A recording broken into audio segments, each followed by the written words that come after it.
শরীয়তপুরের নড়িয়া উপজেলার কাপাসপাড়া গ্রাম বোরো ধানের শেয়ারের ভাগ বন্টনকে কেন্দ্র করে বিরোধ।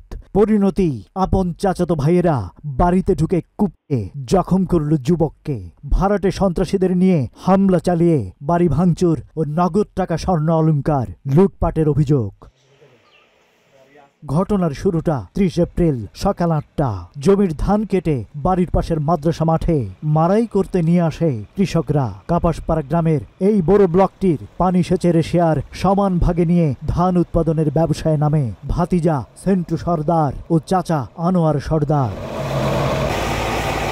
এরপর আসে ধান কাটার সময়। সেন্টু সর্দার প্রথমেই নিতে চায় কাটা সব ধান, কিন্তু এতে রাজি হয় না আনোয়ার সর্দারের পরিবার। ধানের ভাগ বন্টন নিয়ে সেন্টু সর্দার ও আনোয়ার সর্দারের পুত্র মৃদুল সরকার বিরোধে জড়ায়।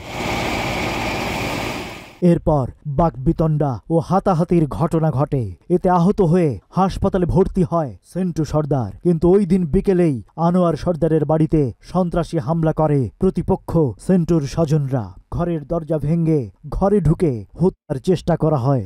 ছুরির আঘাতে আহত করা হয় আনোয়ার সর্দারের পুত্র মৃদুল সর্দারকে। পিটিয়ে আহত করা হয় নারী সহ পরিবারের অন্যান্যদের। লুট করে নিয়ে যায় নগদ টাকা, স্বর্ণ অলংকার ও ব্যবহারের মোটরসাইকেল। আহত যুবক মৃদুল সহ আনোয়ার সর্দারের পরিবারের লোকজন জানায়, সেন্টু ও তার বড় ভাই কাদের সর্দার আওয়ামী লীগ করতেন। সেই আমলেও তারা নির্যাতন করেছেন। তাদের সেই আগের দাপট এখনো চলছে। এই ঘটনায় আনোয়ার সর্দার বাদী হয়ে একটি মামলা করেছেন। এজাহারভুক্ত ৮ জন সহ অজ্ঞাত আরো ১৫ জনকে আসামি করে এই ঘটনায় নড়িয়া থানায় মামলা করা হয়। তদন্ত সাপেক্ষে আইনগত ব্যবস্থা নেওয়ার আশ্বাস দিয়েছেন পুলিশ। সকালে আনুমানিক ৮টার দিকে আমাদের বাসার পাশে মাদ্রাসা, সেখানে আমাদের ধানের ব্লকের ধান উঠানো হয় প্রথম। তো সেক্ষেত্রে আমার চাচাতো ভাই সেন্টু সর্দার, তার সাথে আমরা ২ জন মিলে ব্লকটা করি। ধান চাওয়াতে সে আমাকে বলে যে তুমি ১০ মণ ধান নাও। তো সেক্ষেত্রে আমি তার কথার নারাজি হওয়াতে সে আমার সাথে উচ্চস্বরে কথা বলে এবং আমার প্রতি সে ক্ষিপ্ত হয়। তো এক কথা দুই কথা তার সাথে তর্কাতর্কি বা একটু ঝগড়া হয়।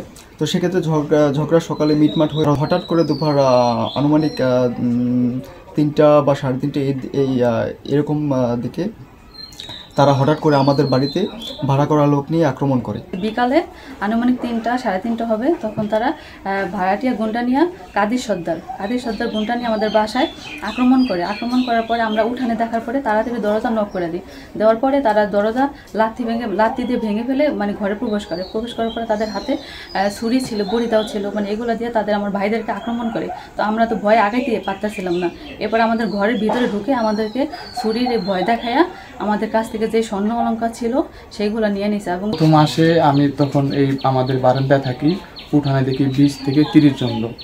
তো ওরা আস্তে আস্তে সবাই আগাইতেছে। আমি দেখে সাথে দরজা নক করে দিই। দরজা নক করার পরে ওরা আইসা জানালা ভাঙে, দরজাটা লাথি দিয়ে ভিতরে প্রবেশ করার প্রতি ওদের হাতে দা, সুইচ গিয়ার, লাঠি, লোহার লাঠি এগুলো নিয়ে এসে আক্রমণ করার পরে আমার উপরে প্রথম আক্রমণ করার পরে আমার ছোট ভাই আগে আসে। আমার ছোট ভাইরা আমার স্বাস্থ্য ভাই কাদের সর্দার অর্ডার দেয় যে ওরে মারে ছেলে এবং এর বাইগনা। শরীয়তপুর প্রতিনিধি মফিজুর রহমান রিপনের তথ্যচিত্রে ডেস্ক রিপোর্ট।